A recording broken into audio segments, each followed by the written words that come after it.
आज से कुछ अर्सा पहले लाहौर को ट्रीज कवर कहा जाता था। मतलब लाहौर को अगर हम एरियल व्यू से देखें, आसमान से नीचे देखें, तो नीचे सड़कें, पुल, घर, इमारतें नज़र नहीं आती थी। सिर्फ और सिर्फ दरख्त की एक छतरी बनी हुई थी, वही नज़र आती थी। ये मैं बात कर रहा हूँ लाहौर की।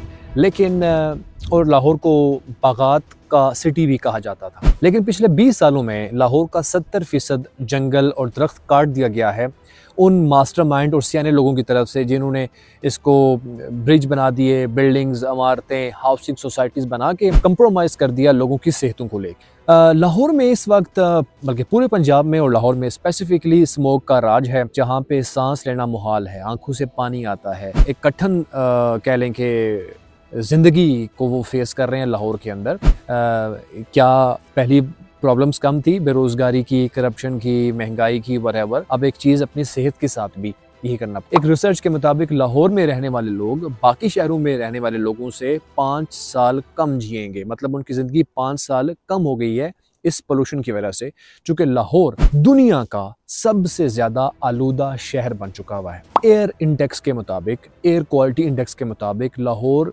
1500 पॉइंट्स को उसने टच किया है 2-4 दिन पहले, जो कि कोरोना वायरस से भी बड़ी वबा आप इसे कंसिडर कर सकते हैं। उसकी रीज़न ये है कि 1500 का मतलब है तबाही ही तबाही, जहाँ पे ना विजिबिलिटी है और जो इनहेल कर रहे हैं वो फुल ऑफ जर्म्स है, वो कैंसर है, वो बीमारियाँ हैं। कैसे इसको ठीक करेंगे? मैं अब आपको बताने लगा हूँ कि मैं जहाँ पे बैठा हूँ इस वक्त, मेरे पीछे आपको दरख्त नज़र आ रहे होंगे बहुत ज़्यादा, और इस कैमरे की उस तरफ एग्जैक्टली मेरा घर है। घर के नीचे छोटा सा पार्क या लॉन है, मैं वहाँ पे बैठा हुआ हूँ, और ये चारों साइडों से दरख्तों से घिरा हुआ मेरा घर है। स्वीडन के अंदर 54% यहाँ पे दरख्त है और पाकिस्तान में 4% दरख्त है। बहुत बड़ी वजह वो यही है कि हमने ये माहौल ऐसा अपने मुल्क वालों को रहने के लिए नहीं दिया जहाँ पे वो सेहतमंद जिंदगी गुजार के आगे बढ़ सके। और हमारी कह लें कि आबादी बहुत ज़्यादा है, इनकी कम है। लेकिन ये चैप्टर इंटायरली डिफरेंट है। ये आबादी को देख के नहीं करते, ये लोगों को देख के करते हैं कि भाई इंसान यहाँ पे बस। तो लाहौर में जंगलात नहीं है, लाहौर में चिमनियों का, फैक्ट्रियों का धुआं है, बेहंगम वहाँ पे गाड़ियाँ हैं। अब गाड़ियों की बात ही कर लें तो स्वीडन के अंदर हर साल गाड़ियों की इंस्पेक्शन होती है। जो गाड़ी ज़रा से भी पुरानी हो जाए और जिसका इंजन ख़राब हो जाए, वो गाड़ी को यहाँ पे ये जो है वो थ्रो कर देते हैं।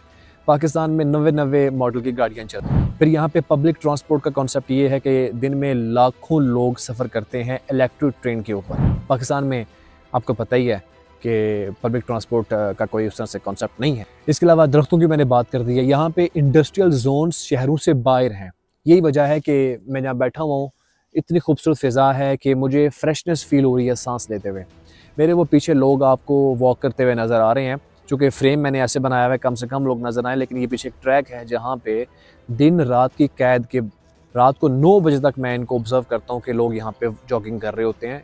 इतना खूबसूरत माहौल यहाँ पे फ़िज़ा इन्होंने क्रिएट कर दी हुई है। इसलिए हमारे लोगों ने, हमारे हुक्मरानों ने सिर्फ इतना फोकस किया कि रिटायरमेंट से पहले वो मेक श्योर करते हैं कि जनेवा, बेल्जियम, यूएसए, कनाडा में हमारे सेकंड घर बन जाएं।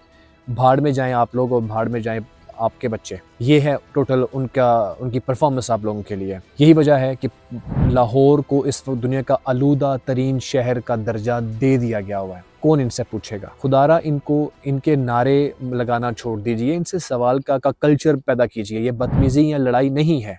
मैं ये रिसेंटली बारिश हुई है मसनूई तरीके से, और जिसकी वजह से लाहौर का माहौल थोड़ा सा ठीक हुआ है।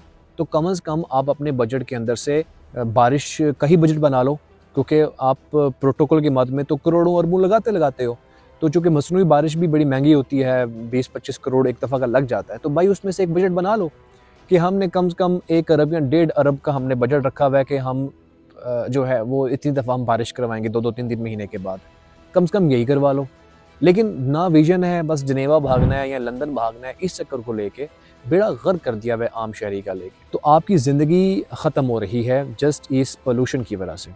स्वीडन के अंदर मैं ऑब्ज़र्व करता हूँ कि यहाँ पे 80-80 साल के बाबों को, मैं कोई एग्जेजरेट नहीं कर रहा, मैं ऑन ओथ कह रहा हूँ, मैंने इस ट्रैक के ऊपर भागते हुए देखा है, वज़न उठा के, बैग्स जान के वो बैग उठाते हैं ताकि ज़्यादा स्टैमिना क्रिएट हो।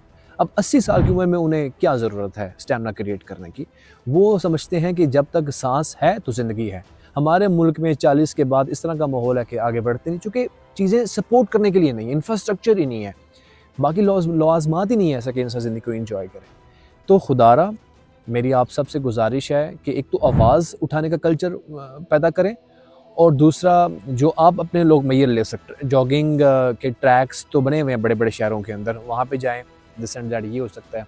खैर इसके ऊपर तो फिर हम बात करेंगे। हम जो कि पोल्यूशन की बात कर रहे हैं, ये इंटायरली गवर्नमेंट का जो है करने की बात है। तो आपका माहौल ठीक रहेगा। जान है तो जहान है, ये अब बचपन में हम पढ़ते थे, चौथी पाँचवीं में समझ नहीं आती थी कि तंदुरुस्ती हज़ार नेमत है। आज समझ आती है कि दांत में दर्द भी हो जाए ना तो बंदा कहता है यार दुनिया जाए पहाड़ में, मेरा दर्द मुझे ठीक करके दो। तो ये तो छोटी चीज़ है। लंग्स, आपके फेफड़ों में आप जो हवा लेके जा रहे हैं वो आपकी ज़िंदगी के सांस बना रही है। लेकिन लाहौर के बदकिस्मत शहरी इस वक्त सहर उगल रहे हैं, निगल रहे हैं, लेकिन हमारे हुक्मरान ये मरियम टाइप लोग जिनेवा में बैठे हुए हैं जाली वज़ीर आला बन के, और आप लोग उन पर आवाज़ नहीं उठाते।